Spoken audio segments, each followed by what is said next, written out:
जानो गोनां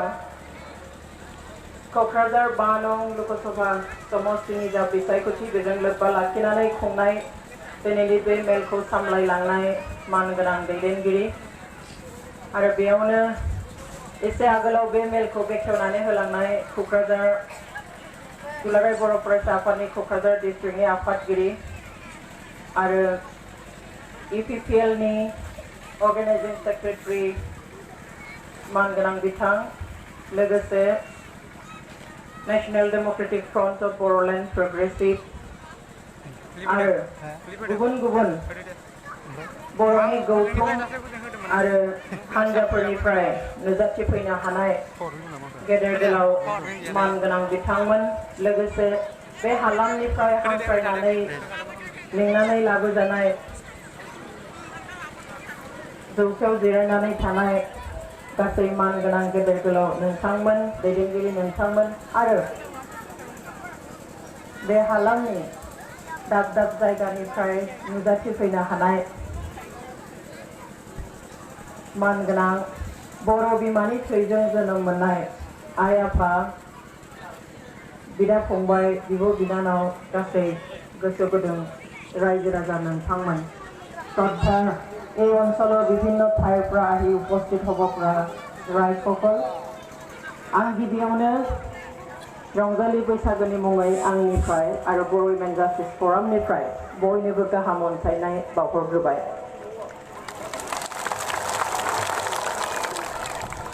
गोबाव सम फैनाय जायाखैमोन बिथिंहाय बयबो मोजाङैनो दं ना साबायखर मोजाङै दङ होननानै मिन्थिनानै मोजां मोनबाय आरो बयखौबो लोगो मोननानै आं जा नुखादों दिनै जा थांखि लानानैहाय बे मेलखौ खुंनाय जादों बे थांखिखौ जाफुंहोथारगोन होननानैनो फैनाय बादि नुखाथारबाय नोंथांमोनखौ बेवहाय आंहा फोथायनाय दङ आं बांद्राय बुंलायनो गोनां गुदि जानाय नङा नोंथांमोना फैगौ 23 एप्रिलनि बिसायख'थिनि थाखाय सोरखौ भट होनांगोन सोरखौ सायख'गोन सोरखौ जोंनि दैदेनगिरि बानायगोन बेखौहाय नोंथांमोना थांखिखौनो लाखाबाय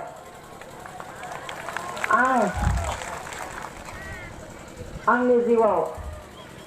गिबि खेबनि थाखाय माबेबा मोनसे हानजा एबा सोरबा सासे बिजाथिनो बिसायख'थियाव देरहाहोनो थाखाय आं केम्पेइन खालामदों एबा आङो फोसावनायाव बाहागो लादों आरो बे बाहागो लानायनि थांखियानो बेनो जे जोंनो सोलायनाय नांगौ जोंनि मोनथायखौ अरायथानि थाखाय नांगौ जों दिनै बयबो खौसे जादों मोनसेल' जाहोनाव बे जाहोनानो जाबाय बयनिख्रुइबो देरसिन जाहोन बेनो जाबाय गावनि बिमा माहारिनि बर' हारिनि मोनथायखौ मोननाय दिनै गोबां समाव बयबो बुङो जे बर'आ खौसे जानो हाया बेनिखायनो दिनै जों जोंनि मोनथायखौ मोना दिनै मोनसे थांखिखौ लानानै जों जुदि ज' जानो हायोब्ला बेल' नङा जोंनि गांनाय हास्थायनायखौ दाबसेयाव थांनानै गोख्रोङै सोरबा बुंहैनो हायोब्ला सोरखौबा कनभिन्स खालामनानै सोरखौबा फोरमायनानै फोथाय होनानै लाबोनो हायोब्ला बेनिख्रुइ देरसिन आरो मा बाथ्रा दङ दिनै राजखान्थिखौ जोङो मालाबा बुंनो सानो जे राजखान्थिया लेथ्रा गाज्रि लाब गैया राजखान्थि खालामनानै नङा होमबा नाथाय रायजो राजा नोंथांमोन राजखान्थिया लेथ्रा नङा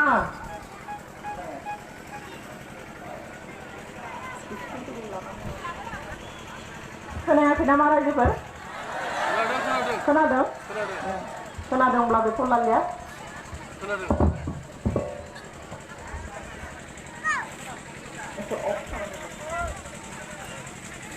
खोनायाब्ला बुंबानो जाबाय दे अननानै दिनै आं बुंदोंमोन जे राजखान्थिया लेथ्रा नङा राजखान्थिया गाज्रि नङा राजखान्थिया नोंथांनि आंनि खान्थिसो रायजोनि खान्थिखौ खान्थि होनो रायजोर नीति हल राजनीति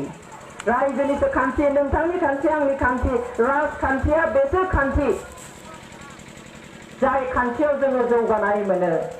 राजखान्थिया बेनो जाय खान्थिनि गेजेरजों जोङो गोजोन लाबोनो हायो राजखान्थिया बेनो जाय खान्थिनि गेजेरजों जोङो खौसे लाबोनो हायो राजखान्थिया बेनो जाय खान्थिनि गेजेरजों जोङो सुबुंखौ सिबिनो हायो राजखान्थिया बेनो जाय खान्थिनि गेजेरजों जोङो गोरोबलायनायाव फैनो हायो आरो जाय खान्थिनि गेजेरजों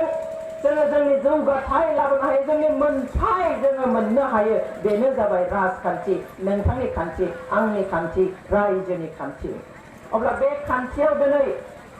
जों मा खालामनो हाया? रायजोनि खान्थि नालाय रायजोनि आखायावनो गासैबो बोलोआ थायो, गोहोआ थायो। मात्र जोङो मिन्थिलायनांगौ आरो खौसेल' जानांगौ, थांखिया जोंहा मोनसेल' जानांगौ। अब्ला जोंनि आखायाव थानाय जि खान्थि बेखौ रायजोआनो रायजोनि खान्थिखौ बाहायनानै जोङो मा खालामनो हागोन? जोंनि मोनथायखौ जोङो मोननो हागोन। बुहुमनि मादाव बयनिख्रुइबो देरसिन गणतान्त्रिक हादोरानो जाबाय भारत हादोर। गणतन्त्रआव मा बुङो? रायजोआनो राजा। रायजोआनो राजाब्ला जों माबायदि राजा जानो हायो? जों साफ्रोमबो एमएलए जानानै जोङो दिसपुराव थांनानै जों मा जानो हाया? एमएलए मन्त्रि जानो हाया। जों साफ्रोमबो दिल्लीयाव थांनानै जों एमपि मन्त्रि जानो हाया। साफ्रोमबो जोङो बिटिसिआव थानानै एमसिएलए एम एबा चिफ डेपुटि चिफ जों जानो हाया। नाथाय जों गुबुन रोखोमै राजा जानो हायो। बेनो जाबाय जोंनि साबजानाय मानसिखौ जोङो जोंनि जानानै थान्दै महरै दैथायहरनाय। बे खाबुआ जोंनि आखायाव फैयो, दिनै फैदों, बोसोरबानि उन फैयो। बेवहाय जों बेखौ जेबो गोनो गोथो जायालासिनो जोंनि इयुननि रैखाथिनि थाखाय जोङो मोजां गोख्रों थांखि लानो नांगोन। दिनै जों ओरैबायदि थान्दै गोसो हरनांगोन जायहा जोंनि गोसोनि गांनाय उखैनायखौ बुजि मोनो, जायहा जोंनि नंगुबै थान्दै जानो हामारगोन, जायहा जोंनि हास्थायनायखौ जाफुंहोनो हागोन, जायहा जोंनि मोनथायखौ मोनहोनो हागोन, जायहा जोंनि थाखाय आलादा न'खर सोरजिनायाव हेफाजाब होनो हागोन। जोंनि गांनाय उखैनाय लुबैनाय हास्थायनाय गासैखौबो जायहा दिल्लीयाव थांनानै जेराव बुंनांगौ पार्लियामेन्टआव थांनानै खुगा सिनानै गुबुनफोरखौबो फोथायहोनो हानांगोन, बिख्ल'नानै नारसिननानै नांलायनानै जायहा बुंनानै लाबोनो हागोन, बिथांजोंसो जों दिनै थानांगोन। आरो बिथाङानो जाबाय इउपिपिएलनि बिजाथि मानगोनां उरखावगोरा ब्रह्म। दिनै जोङो उरखावगोरा ब्रह्मनि जानानै नोंथांमोननि खाथियाव फैदों। मानोना उरखावगोरा ब्रह्मआ रायजोजों थाग्रा मानसि, उरखावगोरा ब्रह्मआ संग्राम खालामग्रा मानसि, उरखावगोरा ब्रह्मआ सुबुं सिबिग्रा मानसि, उरखावगोरा ब्रह्मआ खौसेनि थाखाय मावग्रा मानसि। आरो बयनिख्रुइबो गिदिर बाथ्राया जाबाय उरखावगोरा ब्रह्मआ बर'नि मोनथायनि थाखाय, आलादा हादोरनि थाखाय नांग्रा जुजिग्रा मानसि। अब्ला बिथांनि सारा जों गुबुननि खाथियाव थांनो हाया।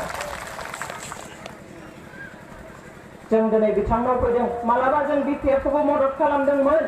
जों हेफाजाब होदोंमोन। मानि थाखाय? बिथांमोनाबो संग्रामि मानसि, बिथांमोना शासन जन्त्र जबाय। जों सानदोंमोन बिथांमोननो जोङो भट होनोसै, बिथांमोनानो बर'नि गांनाय उखैनायखौ सुफुंथोंसै, बिथांमोनानो बर'नि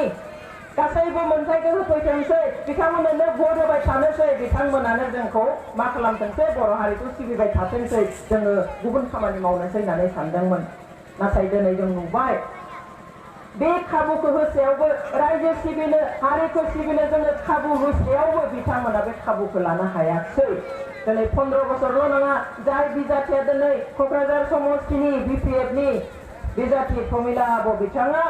दिनै 15 बोसोरल' नङा,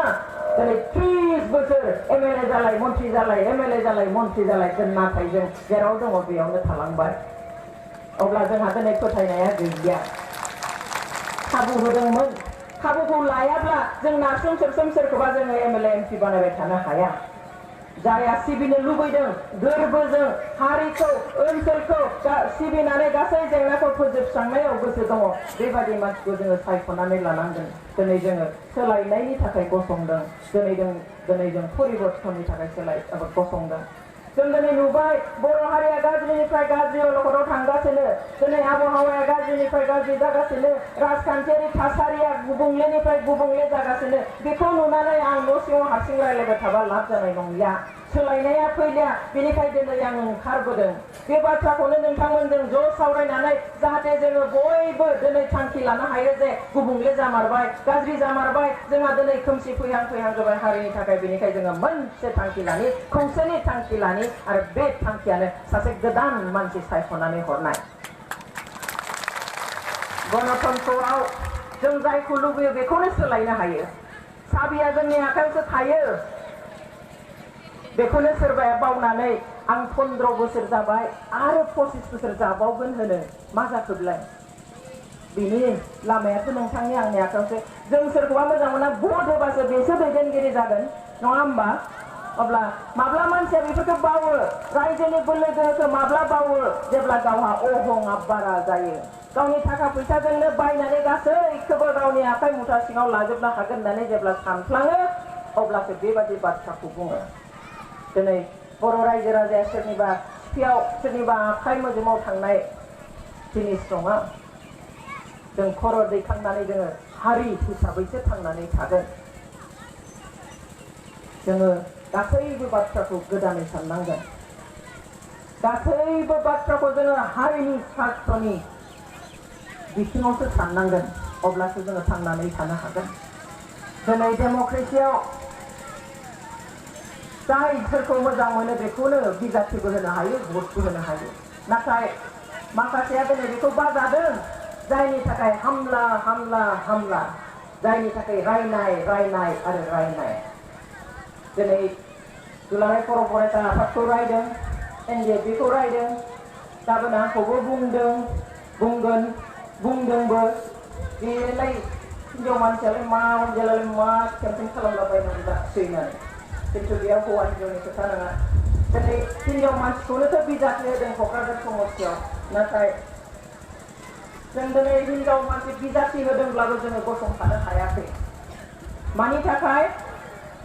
जों दिनै आबेगिक जानो नागिराखै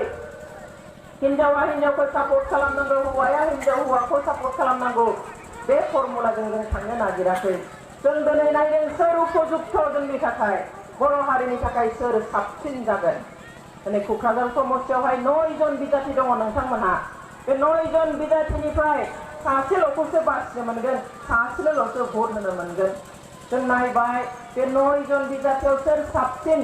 सोर जोंनि नोंथांमोननि आवाजखौ गोसोनि गाबनाय साननाय हनाय हास्थायनायखौ सोर बिखाफोर गानना बुंनो हागोन जों नुबाय सासेल' बिजाथि बिथाङानो जाबाय इउपिपिएलनि मानगोनां उरखाव गोरा ब्रह्म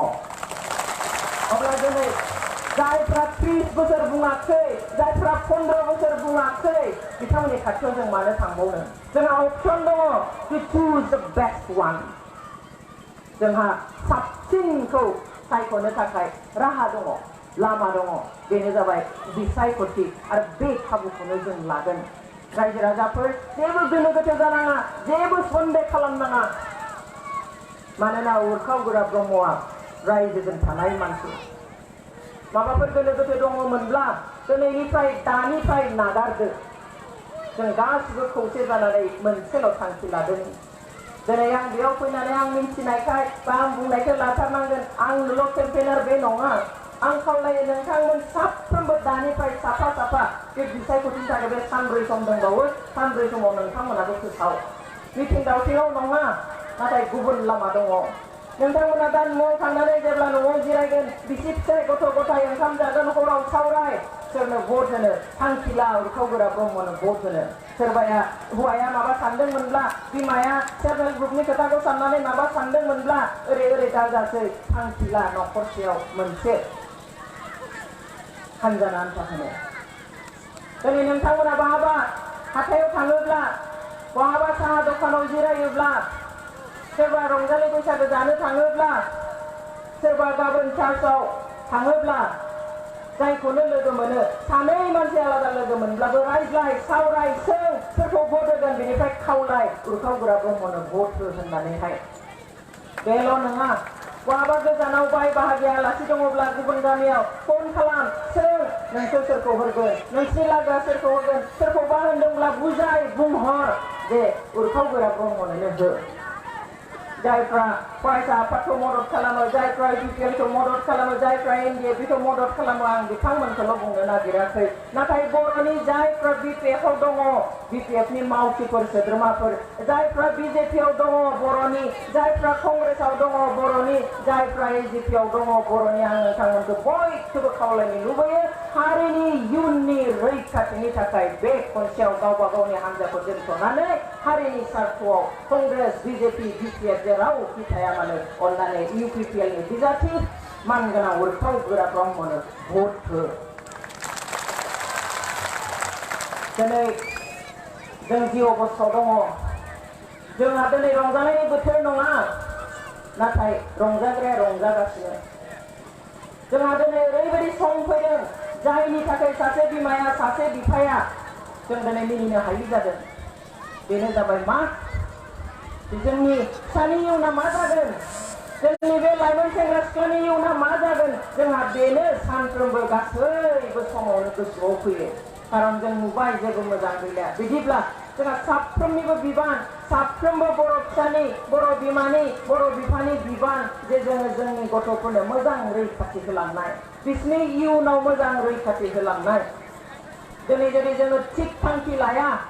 गाज्रि गुबुंलेखौनो जुदि जों गले गले बेयावनो सिथाबनानै थाबाय थायोब्ला गाज्रिखौनो सायख'बाय थायोब्ला गाबोन नोंथांनि फिसाया आंनि फिसाया गाबोन लाइमोनफ्रा जोंखौ सोंगोन जे नोंथांमोना बा नोंसोरो मानो जोंखौ गाज्रि दैदेनगिरिनि आखायाव मानो गारनानै गालांखो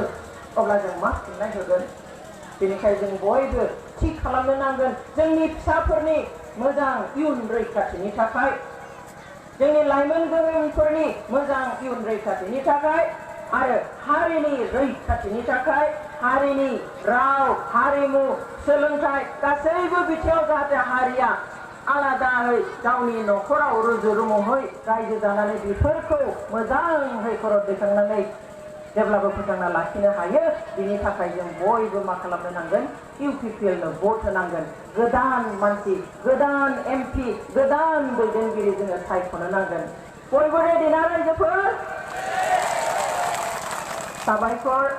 आं मिन्थिखादों नोंथांमोना बयबो थांखि लानानै फैदों खालि बे थांखिखौ जोङो आरोबाव गोख्रों खालामनोसो खौसे जादों नङा होमबा बेवहाय जों मोखां नायज्लायनि बेसेबां मानसिया जों दिनै ज' फैनानै दिन्थिनि जे जों लागोआबो नोंसिनि लागोआबो आंनि न'खराबो बिसिनि न'खराबो जों दिनै खौसे जाबाय बे गोजोननायखौ जोङो रानलायलायनोसो दिनै बेवहाय ज' जादों आं बेनिखायनो नोंथांमोनखौ साबायखर बावदों আজি বিটিএডিত ও বড়বিলাকে কয় ও বিৰাবিলাক ও বড়ো বুলি যিয়ে মানে সংগঠন কৰিলে ও বড়োৰ নামত যে এমপি হৈ গ'ল তেওঁ কয় যে বিটিএডিত মইহে শান্তি আনিলোঁ আজি বিপিএফে কয় বিটিএডিত আমি শান্তি আনিলোঁ আমি নকওঁ বিটিএডিৰ শান্তি কোনো ও বড়ো লিডাৰে আনা নাই বিটিএডিৰ শান্তি কোনো বিপিএফৰ লিডাৰে আনা নাই বিটিএডিৰ যদি শান্তি হৈছে সেই শান্তি কেনেকৈ আহিছে মই কম সেই শান্তি আহিছে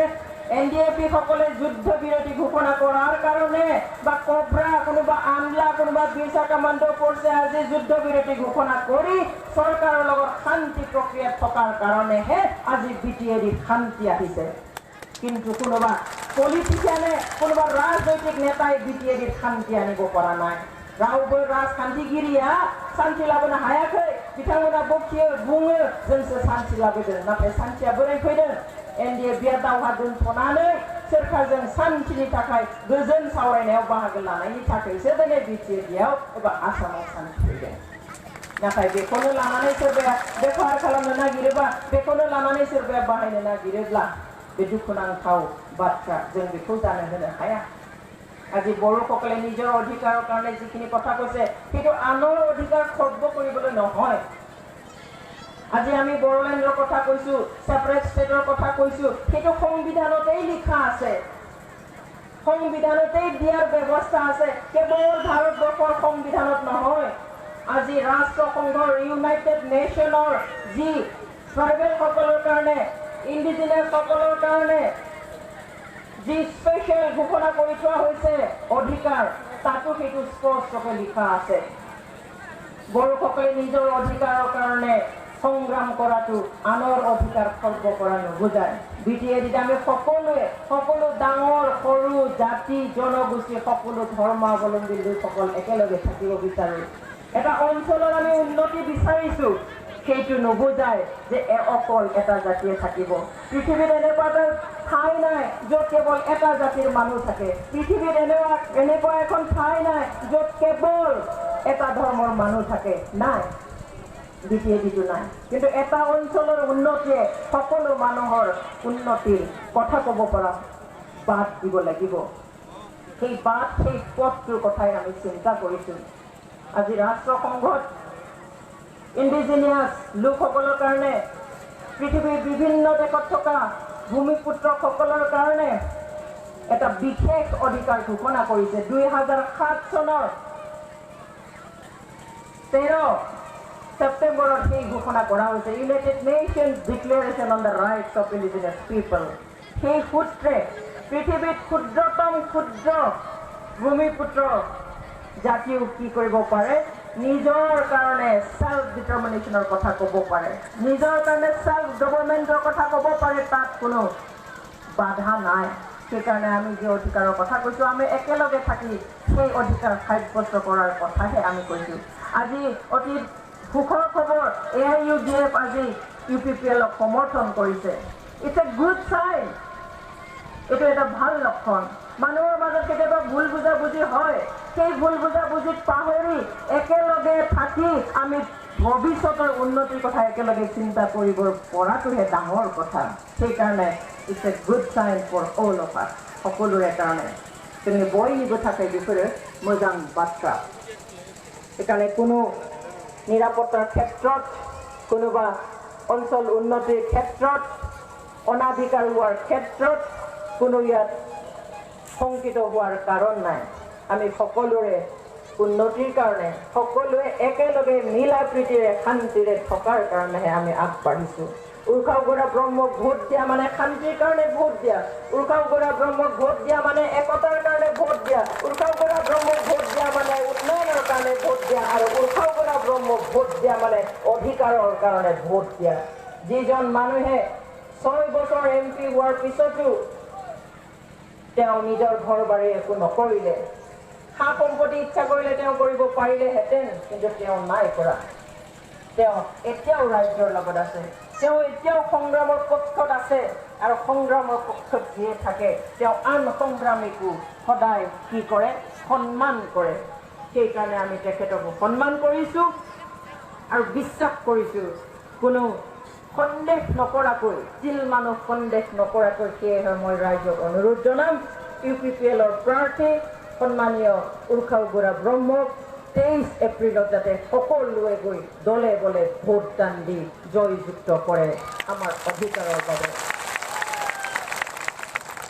আজি যিবিলাক চলি আছে আমি জানো যে নিৰ্বাচন হলে কিবা কিবি অলপ হয় কুৱাকুই হয় বা আক্ৰমণ হয় কোনে কাক কেনেকৈ পাৰে সেইবিলাক কথা চলে কিন্তু আমি দেখিছোঁ যে BTADত এতিয়া হয়তো অতি বেছি তললৈ গৈছে যাৰ কাৰণে আজি আমি লজ্জাবোধ কৰিও মানে পতা নাই কি কৰোঁ আপোনালোকে সকলোৱে জানে সেই কথা আগতো কৈ গৈছে নিশ্চয় আমি আকৌ ক'বলৈ বাধ্য সকলোৱে জনা এটা কথা হৈছে এতিয়া কি সোণৰ কথা সোণ তোলাৰ কথা गासैबो बे सनाथलानि खोथाखौ खोनादों दा बे सनाखौ लानानै जोंखौ ओरैबायदि फानबाय ओरैबायदि गाहायाव लांबाय दिनै बर' हिसाबै जोङो लाजिनानैबो लाजिख' हायाखै दिनै बे सना सोरखारा मोनसे आसनि लादों बे आसनियानो जाबाय गोरिब न'खरनि फिसाजोआ हाबा जायोब्ला थलासे सना होगोन আজি চৰকাৰে সেই স্কিমটো লৈছে সেই আঁচনিটো লৈছে তেওঁলোকেতো এইবিলাক গাই ফুৰা নাই কিন্তু আমাৰ মাননীয় চিফ ডাঙৰীয়াই যি ধৰণে কথাটো কৈছে সেইটো অত্যন্ত লজ্জাজনক আমাৰ জাতিটোৰ বাবে অসমৰ মানুহ কোনো কোন ৰূপৰ পিছে দৌৰা জাতি অসমত নাই আমাৰ কোনো ডাউৰিৰ চিষ্টেম নাই কিন্তু এতিয়া ইয়াকে দেখুৱাবলৈ গৈছে যে বড়ো লোকসকল পুনৰ পিছে দৌৰা মানুহ বড়োসকলৰ কাৰণে বিয়াৰ কোনো মূল্য নাই যাৰ কাৰণে তেওঁ মংগলদৈ প্ৰচাৰ কৰিবলৈ গৈ ক'বলৈ পাৰিছে যে সোণ যদি বেছিকৈ লাগে চৰকাৰে 1 তলাহে দিয়ে এজনী ছোৱালীৰ কাৰণে যদি বেছিকৈ লাগে তেনেহ'লে 3-4টা বিয়া পাতা আৰু 3-4 তলা সোণ ল'বা কেনেকুৱা ডাঙৰ কথা আৰু সেই কথাই কেৱল মহিলাক লাজ দিছে সেইটো নহয় কেৱল মাতৃসকলক অপমান কৰিছে সেইটো নহয় এটা সমগ্ৰ জাতিটোকে আমাৰ সমাজ ব্যৱস্থাটোকে অপমান কৰা হৈছে ধূলিসাৎ কৰা হৈছে কিয়নো বিবাহ হৈছে অতি পবিত্ৰ বন্ধন অতি পবিত্ৰ ব্যৱস্থা আমাৰ সমাজৰ কাৰণে একোখন বিয়া পাতিবলৈ 1 বছৰৰ পৰা 3 বছৰ পৰ্যন্ত লাগে নহয় বা দুখন ঘৰত অহা যোৱা, দুখন গাঁৱৰ মাজত অহা যোৱা, দুখন সমাজৰ মাজত বন্ধন ব্যৱস্থা কৰা, তাৰ পিছত নিজা নিজা ধৰ্মৰ ৰীতি নীতিৰে আৰু ডাঙৰ দীঘল সকলৰ আশীৰ্বাদেৰে এখন বিয়া সম্পন্ন হয়। কিন্তু এতিয়া কি কোৱা হৈছে, সোণৰ কাৰণে পাতা, পাতা আৰু ভাঙা, পাতা আৰু ভাঙা আৰু সোণ লৈ থাকা। होमब्ला मा जाखो? जोंहा जेबो गैला। गुवाहाटियाव आंखौ सासे गय दखानिया बुंबाय दाख्लै, কি বাইদেউ আপোনালোকৰ বিয়াৰ মূল্যই নাই নেকি? আংজোं কিয় ক'লে? আপোনালোকৰ যে কৈছে ৩-৪বাৰ হ'ব পাৰে বোলে। आं मान बावलो दा सासे ग्रसारि दखान माइरं दालि सेनि फानो बेबो बुंबाय আপোনালোকৰ চিপে যে কথা কয় আৰু দেই কোনটোবা কথা এই যে বিয়া ভাঙা পাতা কথা फैनानै आं लाजियो मा होनबावनो आं बुंगोन बेयो जोंनि आइजोफोरखौल' सिख्लाफोरखौल' बिमाफोरखौल' लाजि फोनाङाखै रायजो राजाफोर मानोना जोंनि समाजनि जिथु हारिमु हाबानि जिथु गोथारथि बेखौनो नेवसिनानै गाबफ्लेनानै खोथा बुंदों बेजों लोगोसे आं सोंनो लुबैयो बे आइजोफोरनिल' बाथ्रा नामा दिनै सासे हिनजावसानि सासे सिख्लानि बिफाया सना लुबैनानै गावनि फिसाजोखौ साथाम हौवानो हाबा होगोन नामा आफाफोर सासे बिदाया गावनि बिनानावखौ सना लुबैनानै साथाम साब्रै सेंग्रानो हाबा होगोन नामा दिनै हाबा जागोदान सासे सिख्लाखौ हाबा खालामदान सेंग्राया सना लुबैनानै बेखौ नागारलाय बैखौ लालाय बेखौ नागारलाय बैखौ लालाय खालामगोन नामा खालामा अब्ला मा दिन्थिदों गुबुनफ्रा दिनै बुंदों ससियेल मिडियाफ्राव लिरदों बर' ट्राइबेल बिसोरो जिब जुनारफोर बायदिसो बिसोरलाय मा हाबायालाय दानो लायो दानो सिफायो मोनो खोमा मालाय सिबानो बुंदोंनो मा जाबावगोन जोंहा दा सिब बुंबाय नालाय फोथायबाय हारिनिनो बयनिख्रुइबो देरसिन लिडार दिनै दुखु मोनदों दुखु मोननायखौ फोरमायनानैल'सो जों फोजोबनो हागोन बुंनायखौथ' बुङासै खालामनो हालिया मा खालामबावनो दिनै जों लुबैयो आमार माननीय চিফ ডাঙৰীয়াই ধুনীয়া ধুনীয়া কথা কওক সন্মানৰ কথা কওক ভদ্ৰভাৱে কথা কওক আমি বুকু চিন্তাই ক'ব পাৰিম আমাৰ লিডাৰ যেনেকৈ गुबुन रायजोनि चिफ मिनिस्टारा मोजां मोजां खोथा बुंबा जोंबो बाख्नायो दा मालाय बिसोर चिफ मिनिस्टारा बिराद मोजां मेघालयनिया बिराद मोजां कमुकना बिराद मोजां ओइ माबाना नागालेण्डनिया मोजां सोरबा अट'नमास काउन्सिलनिया मालाय चिफआ बिराद मोजां बिराद भद्र रायजोखौ बिराद सन्मान खालामो जोंबो लुबैयो जोंनि चिफखौबो मालाया बाख्नायथो बिराद मालाय बिटिसिनि चिफआ बर'फोरना बिराद मोजांथार जा मोजां मोजां खोथा बुङो हारिखौ सन्मान खालामो रायजो राजाखौ सन्मान खालामो गावनि समाजखौ सन्मान खालामो नङा होनब्ला बेबायदि बुंजानो लुबैया बेबायदि सोरबाया बाख्नायोब्ला जोंहाबो खर'आ जौगागोन जोंबो जेब्लाबो मान होगोन नाथाय दिनै उल्था जों जेखौ लुबैदों दिनै हारिनि गुबुन गुबुन संगठनफ्रा हारिनि गुबुन गुबुन हान्जाफ्रा बर' रायजोखौ गेरेमसा हारि दानो नागिरदों बयनिख्रुइबो साबसिन डिसिप्लिनसिन आब्रुथि गोनां हारि दानो नागिरदों आरो जोंनिया गेदेर गोलावा बेखौ गाफ्लेलांगासिनो गुबुंले खालामगासिनो बोरै जानो बेनिखायनो जोंहा बिथांमोनखौ नागारनो सम जाबाय जों गोदान मा नांगौ जोंनो गोदान एमपि नांगौ जोंनो गोदान दैदेनगिरि नांगौ जोंनो सोलायनाय नांगौ जोंनो परिबर्तन नांगौ नङा होमबा गोबां जाहोन दङ जाय जाहोनफोरनि थाखाय जों दिनै मोनसे रोखा थांखि लानो सम जाबाय आं नोंथांमोनखौ खावलायगोन बेयो नैबेयावनो जोबा बे जोंनि गिबि आगान खौसेयै जों लानाय गिबि आगान एमपि इलेक्शना बेनि उनाव फैगौ बोसोराव बे एखे समावनो बिटिएडि इलेक्शन जागोन बेयावबो जोङो ज' थानांगोन बेनि उननि बोसोराव आरो एसेम्बलि इलेक्शन जागोन बेयावबो जों ज' थानांगोन हागोन ना रायजोफोर ज' थानो जों ज' थानांगोन अब्लासो जों जेखौ सिमां नुदों जायनि थाखाय जों दिनै एमपि हरजेननो नागिरदों बिथाङा थांजेनबाय बिनि उनाव जों आरो बिटिसिआव थानानै बर'नि गांनाय उखैनाय जौगानाय जि जों हायो बेखौबो मावनांगोन बिनि उनावहाय आरो जों एसेम्बलियाव थांनानै जोंनि गेदेर गोलावफोरखौ हरनानै जों आरो बर'नि मोजांनि थाखाय खामानि मावहोनो नांगोन खोलोब खोलोब फैगासिनो दङ बर' हारिया गावनि थाखाय खामानि मावनानै मालाबाबो मेंफेराखै दिनै 50 बोसोरनि बारा खोलोब खोलोब गुबुन गुबुन समाव गुबुन आफाद एबा हानजानि सिङाव थानानै हारिनि थाखाय खामानि मावबोगासिनो दङ। जेब्ला जोङो बाहेरायाव थाङो फरेन कान्ट्रिफ्राव थाङो जों सावरायो नोंसिनि इन्डिजिनियास ग्रुपआ सोरखारजों माबायदि बाहायजायो माबायदि मोनथाय मोनो मोना जोंनिखौबो आं बुङो जोंनिया 50 बोसोर बारबाय दिनैसिम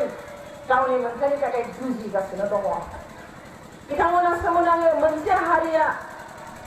इसिबां नाख्रेबजानानै सोबख'जानानै दोनजानाय मोनसे हारिया 50 बोसोरनि बारा दावहा नांनो हायो आन्दलन खालामनो हायो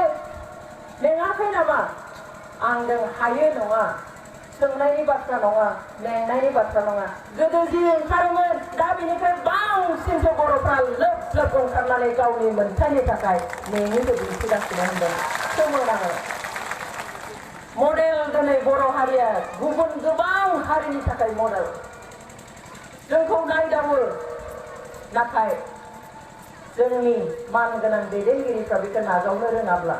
जोंखौ माबा मोनसे राहा लानांगोन आरो बे राहा लानो हानायनि खाबुआनो जाबाय बिसायख'थि आरो बे बिसायख'थियावनो जोङो खौसे जानानैहाय राहा लानांगोन।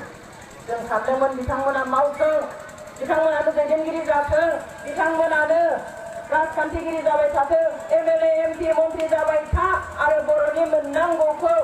एसेमब्लियाव पार्लियामेन्टआव बुङै सिख' होफैबाय था अब्लाना जों नोंथांमोननो थैजासिम भट थुबाय थागोन नोंथांमोनानो मन्त्रि एमएलए एमपि जाबाय था होननानै जोंबो सानदोंमोन। नाथाय गैया मावाब्ला मावनो गोसो गैयाब्ला दिनै राजखान्थिनि गेजेरजों सुबुंखौ सिबिनो गोसो गैयाब्ला हारिखौ सिबिनो गोसो गैयाब्ला जोंलाय माथो खालामनो? जोंथ' ओरैनो जनानै थानो हाया जोंहा फाप नांगोन। जोंनि फिसा फिसौनो जोङो फिननाय होनो हानाय नङा जोंनि लाइमोनफोरनो जोङो गाबोन फिननाय होनो हानाय नङा जोंनि हारिखौ जोङो रैखाथि होनो हानाय नङा। बेनिखायनो जोङो दिनै गोदान थांखि लानो बाध्य जादों आरो बे गोदान थांखिनि गेजेरजों जों दिनै आगान सुरजेनबाय आरो फैबाय थानाय समावबो जोङो ज'यै आगान सुरनानैहाय बर'नि जोङो थांना थानायनि जे थामोनथा बेखौ जोङो गोख्रोंनिफ्राय गोख्रोंसिन खालामलांगोन। दिनै रायनायनि सिमा गैया। दाख्लै मोनसे मिथिङाव बुंदों मानगोनां चिफ बिथाङा जोङो सोरबाया बुंनायखाय बुंफिनथारनांगौ बे नङा नाथाय जों बेखौ एनालाइज खालामनानैबो नायनांगोन। जों हारिखौ अनग्रा मानसि जों गोबां हारिनि थाखाय मावनो हायाखै खिन्थु जों अनो हारिखौ जोङो जेबो होनो हायाखै जानो हागौ खिन्थु जों हारिखौ अनो सिबियो बेयावनो जोंहा फारागथि दङ। दिनै बिथाङा केम्पेननि मुङाव बुंदों जों गसाइगावनिफ्राय एनडिएफबि आरो आबसुखौ रायबोगासिनो दिनैबो रायगोन तामुलफ्रावबो रायगोन समफोर बर'फ्राव थांगोन बेयावबो रायहैगोन आं एनडिएफबि आरो आबसुखौनो मा राव जाखो बेयो? एनडिएफबि आरो आबसुखौ रायनाय माने बर' बिमाखौ रायनाय एनडिएफबि आरो आबसुखौ रायनाय माने बर' हारिखौ नेवसिनाय। बिथांखौ बे बाथ्राखौ बिथाङा मानो बुजियाखै? आं फंसे बाथ्रा बुंनो लुबैयो जों जेखौ बयबो मिन्थियो दिनै जुदि बर' हारिया खर' दैखांनानै बुहुमाव थांनानै थानो हादोंब्ला एनडिएफबि आरो आबसुनि थाखायसो थादों। दिनै सोरबा पलिटिसियाना सोरबा राजखान्थिगिरिया सोरबा एमपि एमएलए सोरबा चिफ डेपुटि चिफआ दिनै बर' हारिखौ थांनानै थानायाव मदद होआखै मदद होदों गेरेमसा खालामदों दिनै गोख्रों खालामदों हारि हिसाबै आब्रुथि गोनां हारि हिसाबै बुहुमाव दिनै खर' दैखांनानै थांनानै थानो होदों। बे जाबाय एबसु आरो एनडिएफबि। दा बिसोरखौनो रायोब्ला आरो मा थाबावनो? आं दहायनो बुंखादों जोंनि गेदेर गोलावफ्रा मोजां बाथ्रा बुंनांगौ जों सिबिगोन जों खुलुमगोन जों राजखान्थियाव ओंखारनो गोसो गैया नाथाय बेखौनो खालामनायाव दिनै जों फैनो बाध्य जादों ओंखारनो बाध्य जादों रायजोखौ जोङो फोजानो बाध्य जादों। अबयसे जोंनि रायजोआ सिरि मोनखानाय रायजो। दिनै मा इसु दं बिथांमोनहा फरायसा आफादखौ एनडिएफबिखौ रायनायनि बादै दिनै रायदों बुंदों जे फरायसाफ्रालाय मानो राजा लामाव जथेबाय थानांगौ बे प्रमदफोरालाय उन सिगां माबा सोरखारि पुलिस आर्मि माबा एस्कर्ट लालायलायनानै माबा बडिगार्ड लालायलायनानै मा आन्दलन खालामदों बिलाय नाटकसो लायनो। खिन्थु जों बेखौ पजिटिभलि नायदों जों पजिटिभलि नायगोन। दिनै सासे मानसिया जेब्ला पिएसअ मोनो आंहाबो दं आंखौबो बुंगोनसो जों खिन्थु स्टेटासनि थाखाय मोनाखै जोंनि जिउआव खैफोद दङ बेखौ सोरखारा नायना सोरखारा बिजिरसो होयो जों गिना लानाय नङा जोंनि जिउआ दिनै रैखाथि गैया बे मानसिया थांनानै थानांगौ बेखौ साननानैसो सोरखारा दिनै जोंनो जासिनानैसो न' नागिरसो जोंनो होफैयो दिनै पेस' मोनदों होननानै सोरखारि गार्ड मोनदों होननानै जोंबो VIP बादि मानसि गिदिर बादि बिराद आरामै थानो हागौमोन राजा बादि थानो हागौमोन प्रमद बर' बिथाङाबो मानो थायाखै सोरखारि सिकिउरिटि केयार करायाखै मानो सोरखारि सिकिउरिटि लालायलायनानै लामायाव मानो गामसा गानना जिरायहैदों मानो दिनै रेल लाइन होबथा होदों मानि थाखाय बर'नि मोनथायनि थाखाय अब्ला जों बेखौ मा होनो बेखौबो लानानै बाथ्रा बुङो मानसिया सोरखारि मानसि बेबो जों दुखु मोनो दिनै हायोब्ला होबथा बिथांमोना दिनै बोसोर सोरखारजों थायै MLA जालाय मन्त्रि जालाय जुदि बर'नि मोननांगौखौ सिख'नानै बिख'नानै लाबोनो हानायमोनब्ला दिनै जोंनि फरायसाफ्रा राजा लामायाव ओंखारनाय नंलियामोन दिनै गथ' गथाय लानानै आइजोफ्रा राजा लामा होबथानो रेल लामा होबथानो थांनो गोनां जानाय नंलियामोन दिनै हाजिरा मावनायफ्रा बेफोरखौ दोनथ'नानै आन्दोलनाव बाहागो लानो गोनां जानाय नंलामोन मानो फोजोबनो हायाखै बिनि उनाव आरो उल्था मानो सोंबावदों बे दिनै जों ओंखारनो गोनां जानाया नोंथांमोननि दाय बेखौ मानो दिनै सानस'नो हायाखै आइ आफा नोंथांमोन जों जाहोनफोरखौ नायनांगोन फिसा बाथ्रा बादि मोनो नाथाय हारिनि थांना थानाय बा थैलांनायनि गासैबो जाहोना बेफोरावनो हाबनानै थायो जों मालाबा फिसा बाथ्रा सोरखौबा फंसे बुंब्लानो आंहा सानसेै हाया थोब्ला सिखा जों बेखौसो लुबैयो दिनै बर' हारियाव ओरैबायदि हारि सिबिग्रा आं दहायनो बुंदों बर' हारिखौ मडेल हिसाबै लायो दिनै रन्जन दैमारि बिथाङा आराय मासनि सिगां नोंथांमोना बयबो मिथिगौ थैजासिम जेलाव सोनानै दोनजाबाय बिथाङा 5.5 बोसोर बाहेराव दङमोन गोजोननि थाखाय खामानि मावदोंमोन दिनै माबायदि बैखम्य खालामनो डिसक्रिमिनेसन खालामनो खाबु मोनखो जोंनि गेदेर गोलावफ्रा सोरखारजोंनो दंजाबो दिनै बिथाङा जेब्ला जेलाव हरजादों जेब्ला कनभिक्ट खालामबाय कर्टआ अर्डार होबाय गारियाव दैखांनानै लाना थांनोसै थैजासिम जेलाव गारना दोननोसै गावनि हारिखौ रैखाथि होग्रा जानो नांगोन सोरबा दैदेनगिरिल' नङा सोरबा दिनै उरखावग्रा ब्रह्म बिथांल' नङा सोरबा UPPLनि बा NDFनि दावहारुफोरल' नङा फरायसा आफादनि दैदेनगिरिफोरल' नङा नाथाय बर' फिसा हिसाबै जों साफ्रोमहाबो बिबान दङ गावनि हारिखौ रैखाथि होनो माबादि जों होनो हागोन जे सोरबाया गुबुंले खालामनो नागिरदोंब्ला सोरबाया गेलेनो नागिरदोंब्ला जोंखौ लानानै माबेबा संगठनखौ लानानै सोरनिबा गामिखौ नाथाय दिनै थगायफैयो